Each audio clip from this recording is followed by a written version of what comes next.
Et cette question ce matin, faut-il changer le nom de notre département? On vous attend dès maintenant, 04 68 35 5000. Vous prenez la parole, votre préférence, vos choix. Suzanne Chodjahi, la présidente du conseil départemental, elle est votre invitée. Bonjour Hermeline Malherbe. Bonjour à toutes et à tous, merci. Alors vous avez présenté vos vœux à la presse hier et à cette occasion, vous avez dessiné le calendrier de ce grand projet, changer le nom du département. C'était l'une de vos promesses de campagne en 2021. Donc, ça y est, vous pouvez le dire, cette fois c'est la bonne. Tout à fait. On va avoir un vote d'ici la fin de l'année. En tout cas, une consultation qui va permettre effectivement à l'ensemble des habitantes et des habitants des Pyrénées-Orientales de s'exprimer sur le sujet. Et effectivement, après avoir eu le retour de cette expression, eh bien, on pourra non pas décider, puisque c'est pas le département ni l'assemblée départementale qui décide du nom en lui-même, mais on pourra le proposer au plus haut niveau de l'État, puisque c'est le Conseil d'État qui décide ensuite si on peut effectivement changer le nom et si le nom qu'on propose est accepté aussi, parce qu'il faut que ce soit accepté. Alors comment ça va se passer? Dès le mois prochain, il y a quelque chose qui commence? Oui, dès le mois de février, on réunit un certain nombre d'acteurs autour. Alors ceux qui sont acteurs qu'on appelle de la catalanité, qui sont des associations et des partis aussi qu'on va consulter, mais aussi les chambres consulaires, commerce, artisanat et agriculture, et puis les universitaires, les scientifiques qui vont pouvoir aussi, pas seulement historiens ou dans le patrimoine, mais aussi au niveau du droit, parce qu'il faut qu'on sache justement quels sont les éléments qui ont le plus de chances de parvenir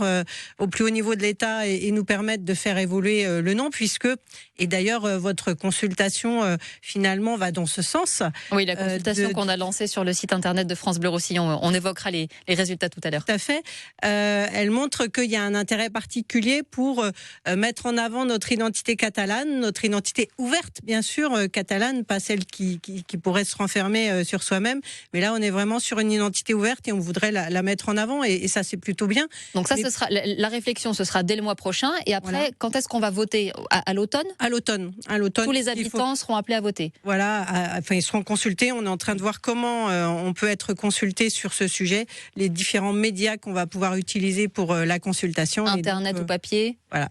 Et je pense Internet et papier. Il faut qu'on voit comment c'est possible, parce que il faut qu'on ait potentiellement un seul vote par personne qui puisse voter, sachant que aujourd'hui on n'est pas forcément comme sur le code électoral avec il faut pas forcément une carte d'électeur pour pouvoir voter pour le nom du département. Donc, alors ça fait des années qu'on parle de cette consultation lors de votre campagne déjà, puis ensuite elle devait se tenir l'an dernier. Finalement ce sera cette année, donc en 2024. Voilà.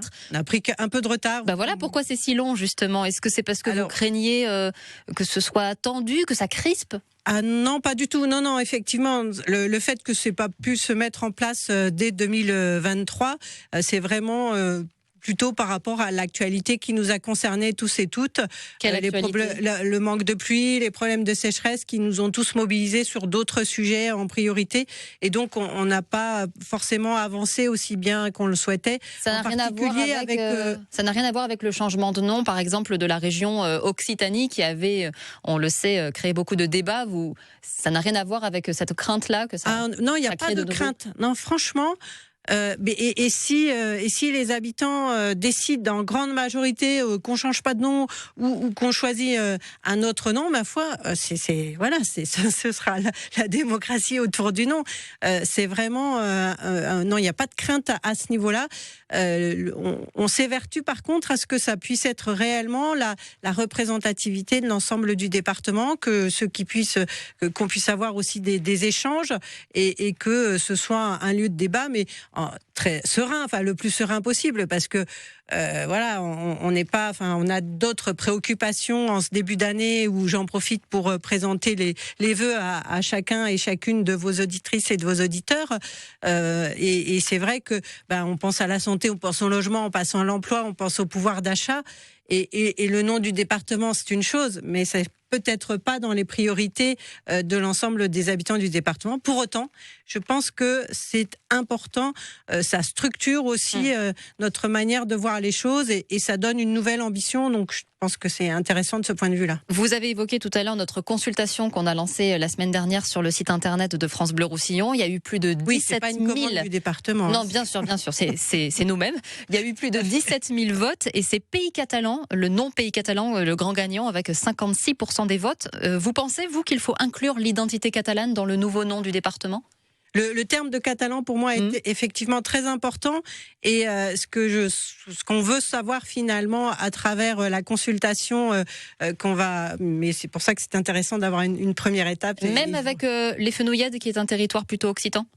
Oui, mais c'est pour ça que c'est intéressant de voir comment ça peut avancer, évoluer dans l'année, puisque là, on a une première étape, si je puis dire, que vous avez faite et qui donne cette sensation que nous avons aussi, ou cette intuition que nous avons aussi, que le terme de catalan doit pouvoir apparaître dans le prochain nom du département. Pour autant, est-ce qu'on s'en tient là ? Est-ce qu'il faut catalan-Fenouillède ?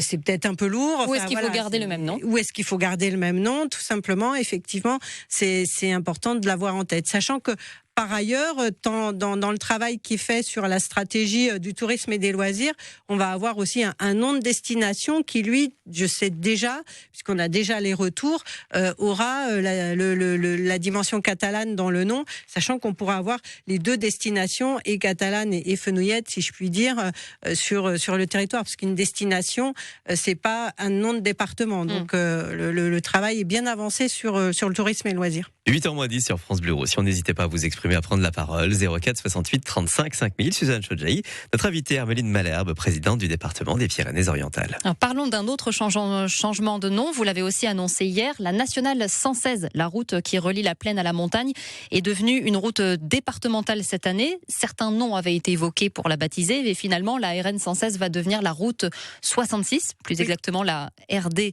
66. Pourquoi ce choix connoté très américain ? La route 66. Alors, la volonté, c'est pas la connotation américaine, même si je trouve que c'est un clin d'œil qui peut être sympa. Non, c'est le lien avec le numéro du département qui, lui, normalement, ne changera pas, c'est sûr. Et donc, 66, ça fait aussi partie de notre identité locale. Et route 66, pour un axe aussi traversant, aussi important que la RN 116, on a trouvé que c'était intéressant et c'est vrai que le clin d'œil par rapport à la route 66 et à ce qu'on peut y faire, y compris en termes de tourisme et de loisirs, là encore, je pense que c'est une belle attention en tout cas. Vous avez aussi évoqué hier la sécheresse historique qu'on vit depuis 2 ans dans les PO et donc la création d'un labo PO, un laboratoire de solutions face à cette sécheresse et au réchauffement climatique. Quand est-ce que les scientifiques commenceront à y travailler ici dans le département ? Et ce sera où d'ailleurs ce laboratoire ? Alors, les scientifiques, ils nous ont pas attendus pour travailler sur le sujet, hein, bien dans ce entendu. labo, j'entends. Mais la volonté de Labo PO, c'est de vraiment réunir les différents acteurs, là encore. Donc, le premier sujet qui nous vient à l'esprit, c'est bien sûr le manque de pluie et la sécheresse, mais c'est bien plus large que ça par rapport au développement durable et à l'évolution climatique. Et on peut avoir des sujets d'évolution sociétale aussi, mais là, on est bien sur le changement climatique.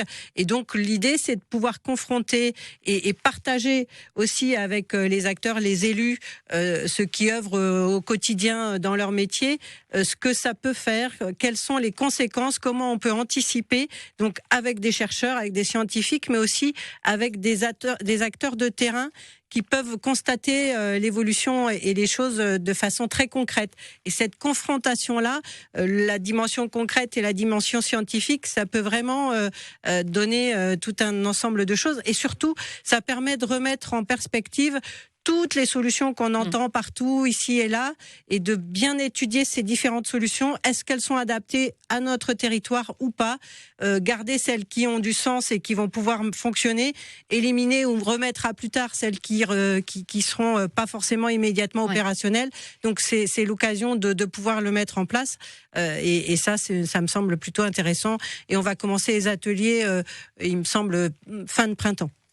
Et puis pour terminer très rapidement, le lancement d'une application aussi pour les bénéficiaires du RSA qui sera lancée le mois prochain. Elle s'appellera Objectif Insertion 66 avec toutes les aides et toutes les offres d'emploi auxquelles peuvent prétendre les près de 23 000 personnes concernées dans le département.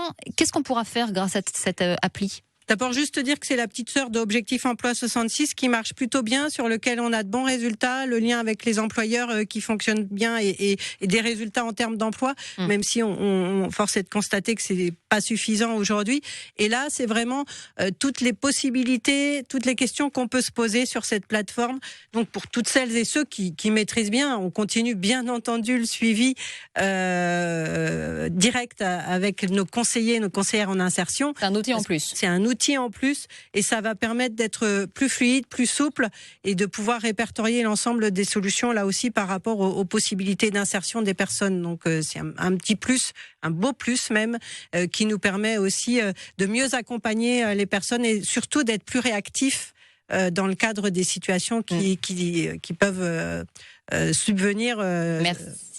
Merci beaucoup Hermeline Malherbe d'être venue en studio ce matin. Très bonne journée et si jamais vous voulez rester, parce que on a déjà des auditeurs qui souhaitent réagir à cette consultation qui sera donc lancée en septembre pour le nouveau nom du département. Avec plaisir, merci beaucoup.